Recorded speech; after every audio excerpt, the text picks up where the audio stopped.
over the course of my career, I've had the privilege of serving in many roles, including as Executive Director at the World Bank and African Development Bank, as well as Vice President at the Islamic Development Bank, but also here back home as Minister of Finance.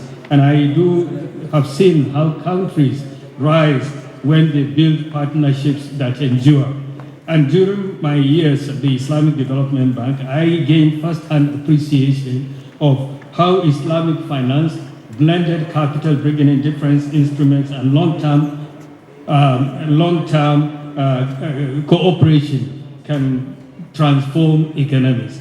So really, I think that we're in an opportune moment to look at these opportunities as we gather today. And we have to take into account the changing global landscape.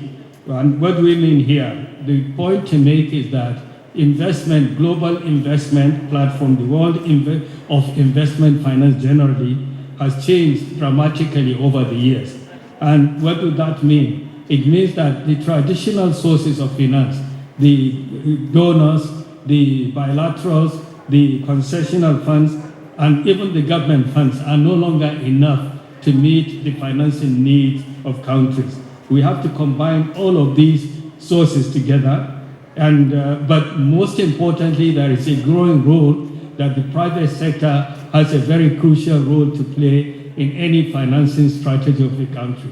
It is in this essence that it's very important to forge partnerships with the private sector to see how they could exploit ways of boosting the amount of capital available to invest. And I've seen this evolution many years ago when the World Bank itself, the major financier of countries, several years ago acknowledged that we need the private sector to grow. They need to crowd in private investment. And they were talking now about what they called from billions to trillions. And basically it was a recognition that even as they provide billions of dollars, there is trillions of dollars outside there that can be tapped into from the private sector. So that's the context for this recognition by development agencies. And I want to say that also in the African Development Bank, the Islamic Development Bank, they have all been exploring ways of promoting private investment in their efforts to help countries build roads, build infrastructure, build agricultural systems, among other things. It is impossible to do this with public funds alone. And I want to also acknowledge for our Saudi guests, of course, who are here. We know the Saudi Vision 2030 has accelerated this global trend, giving more emphasis to private sector. And for Nigeria itself, our diversification agenda is a testimony to that. Together, they create a landscape, if we have to pull this together, where partnership is not only optional, but it's essential. But this new landscape also demands a different mindset. It requires us to think beyond the traditional ways we do financing, beyond government-to-government arrangements, beyond short-term project cycles, and we need to look at building partnerships that are strategic, long-term, and anchored on shared prosperity. So let's ask ourselves a question as we gather today. Why Nigeria and Saudi Arabia, and why now?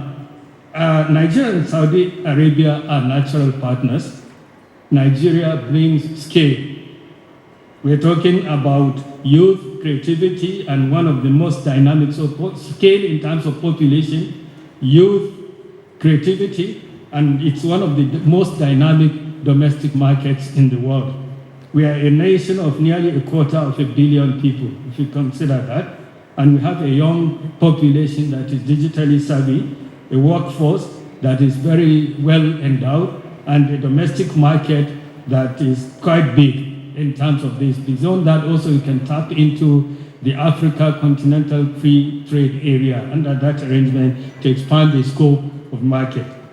But Saudi Arabia itself brings capital, depth, it brings global connectivity, it has a diversification agenda that is actively seeking strong partners in agriculture, in food security, in healthcare, in tourism, and in logistics.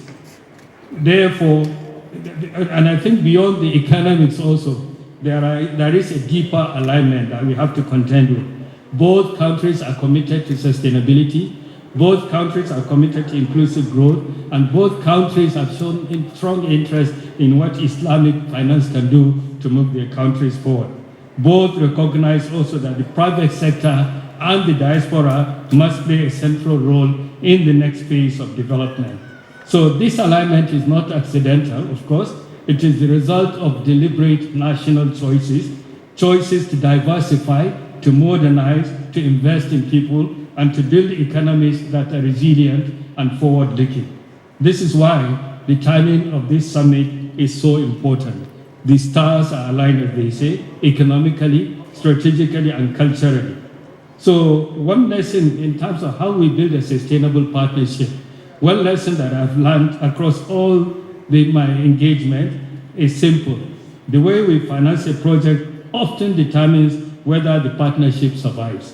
When we combine Saudi capital with Nigerian finance, development finance institutions, for example, we reduce risk and increase confidence. When we use Islamic finance and sukuk, we align interests and create shared responsibilities. When we open the door for private companies and the diaspora to co-invest, we expand the pool of opportunity far beyond government channels. But sustainable partnership requires more than instruments. It requires discipline, the discipline to combine these instruments deliberately with transparent governance and a pipeline of well-prepared projects. Sustainable partnership is not built on memorandum of understanding. It is built on projects that reach financial close, projects that create jobs, projects that generate returns. It is built on trust above all, trust that commitments will be honored, that standards will be met, and that both sides will benefit. It is built on shared ambition, the ambition to create something that lasts beyond any single administration or investment cycle. So what are the sector opportunities that we have that are ready now? I think there are lots of opportunities that are real, that are immediate, and that are aligned with the strength of both countries. Consider even tourism that we take for granted and blue economy. Nigeria has a rich cultural heritage and natural beauty that provides lots of opportunities for tourism, and joint investment can unlock a lot of potential in that area. But the most important one I want to stress is in agriculture and agro-allied industry. Nigeria can supply certified food products, meat exports to Gulf markets, and basically imagine now where we are today, where the top exporters to Saudi Arabia, Brazil, New Zealand, Argentina, they are over 15,000 kilometers away. And Nigeria is only 5,000 kilometers away. We have lots of endowments, and a lot of the time we have lots of Saudi interested parties coming, knocking on our doors to supply meat, especially given the disruption of supply chain because of the situation in Sudan. So the potential there is enormous. We have Saudi companies coming to invest already in Nigeria. The agriculture potential is enormous, and that could be exploited. We have lots of exports of commodities from Nigeria, from the agricultural sector, going to Saudi Arabia. That is also an enormous area that could be explored. But there is also energy. Beyond oil, we know Saudi is oil rich, but consider the possibilities in the gas sector, where Saudi Arabia is not as well endowed as Nigeria. There is potential opportunity for Saudis, for the Public Investment Fund of Saudi Arabia to come and invest in Nigeria, have joint partnerships with the oil company, the Nigerian National Petroleum Company, to help exploit the gas sector, thereby getting guaranteed supply of gas, especially with what is happening in the region and across the world. So there is also, we are aware that the Saudi Arabia is interested in energy transition. Again, this is one area that we can collaborate on. And of course, there's infrastructure, and we have industrial parks, logistics corridors, lots of other areas where investments could be plowed in. And these are not distant dreams. These are sectors where cooperation can begin immediately. And this is going to be greatly facilitated by the recent launch by Nigeria of a halal industrial development strategy. This was launched a few months ago, barely 6 months ago, by the government, and it's being spearheaded by the president, by the vice president. He's chairing the steering committee, and the whole idea, the whole objective is to position Nigeria to tap into the growing global halal economy, currently valued at $7 trillion, more than $7 trillion. Nigeria is not, it's a very contributing a minuscule amount of that. We have the top 10, or out of the top 10 beneficiaries from this global halal market, 8 of those countries are non-Muslim countries. And Nigeria can position itself there. Nigeria, indeed, is a major consumer of halal products.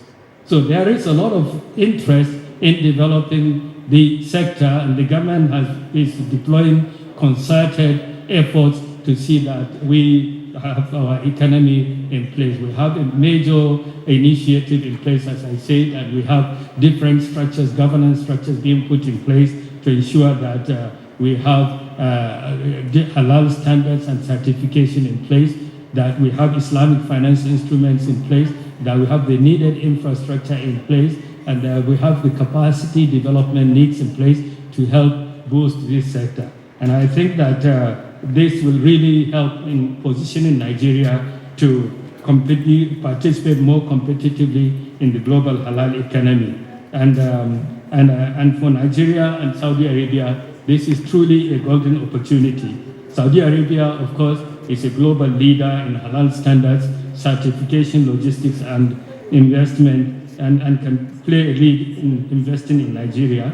And with Nigeria, with its scale of agricultural base, manufacturing potential, and a large population, is uniquely positioned to become a major producer for an exporter for the halal export market, the halal global economy.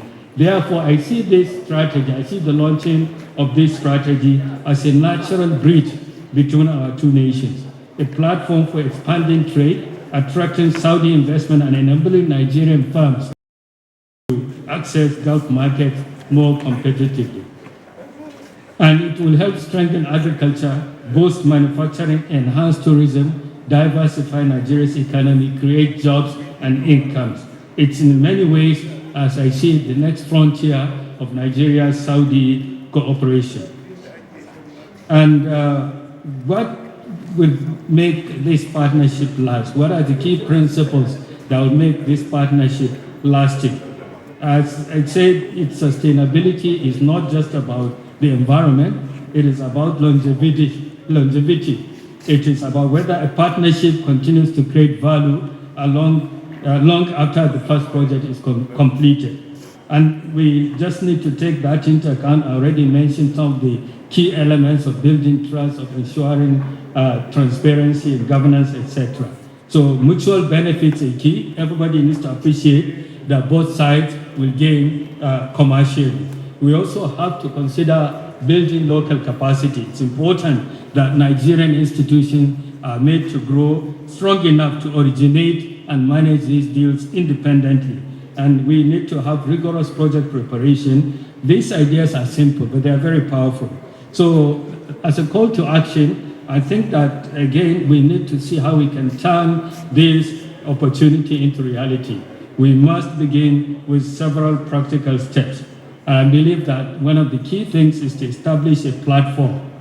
We need to have a Nigeria and Saudi Arabia private sector co-investment platform.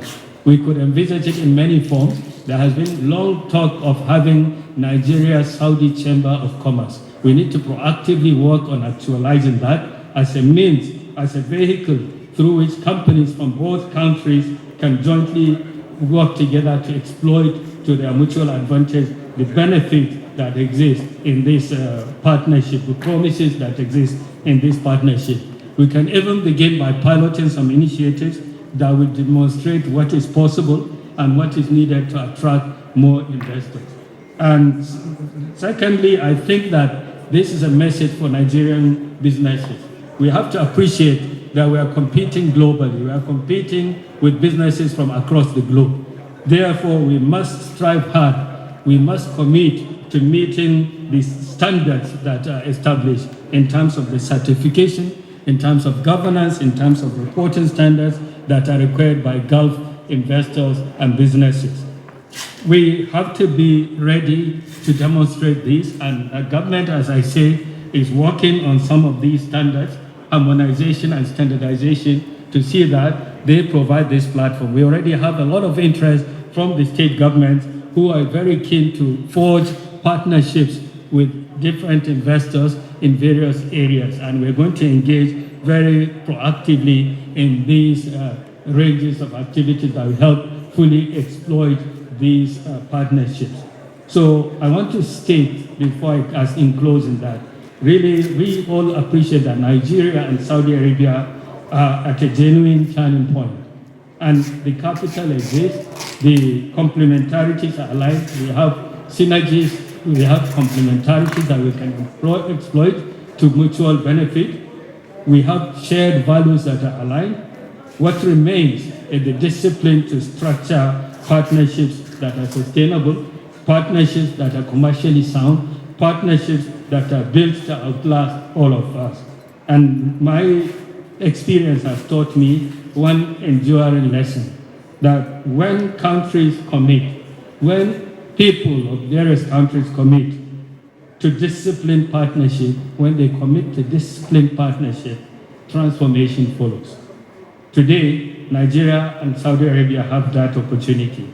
And this summit, with all of you gathered here today, is the right place, at the right time, with the right partners to seize it. Thank you very much.